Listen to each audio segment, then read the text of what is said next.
Hello, everyone. Welcome back to the HZ English Pod. I'm Liam. And I'm Sophie. Today, we're teaching you how to say no without being rude. Ever feel guilty every time you have to turn someone down? Yeah, most learners struggle with this because they don't know the polite phrases Americans use. Hit subscribe before we start so you never miss these tips. All right, tip number 1, soften it with appreciation first. Right. Say, I appreciate you thinking of me, but I can't. See, you acknowledge them first, then decline. It feels way nicer. Next tip, give a brief reason, but keep it vague. Exactly. I'd love to, but I'm swamped right now. Or, I have other commitments. You don't owe anyone your full schedule. Here's another one. Offer an alternative if you actually want to help. So instead of a hard no, say, I can't do Thursday, but how about next week? Or, I can't help with that, but have you tried asking Sarah? This shows you care without overcommitting yourself.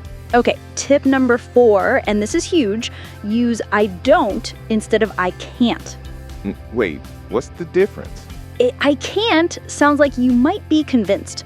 I don't sounds final. Oh, so I don't work weekends instead of I can't work weekends. Exactly. It's more powerful and confident. And finally, the magic phrase. Let me check and get back to you. Yes, this buys you time to think without pressure. You're not saying yes or no immediately, you're just creating space. Perfect for when you're caught off guard and need to decide later. All right, quick recap. Soften your no with appreciation first. Give a brief but vague reason like I'm swamped. Offer alternatives if you genuinely want to help. Use I don't instead of I can't for confidence. And buy time with let me get back to you. Practice these and saying no will feel natural, not guilty.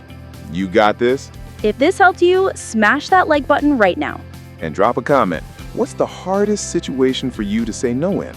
Don't forget to subscribe to the HZ English Pod for more quick English tips. See you next time on the HZ English Pod. Bye, everyone.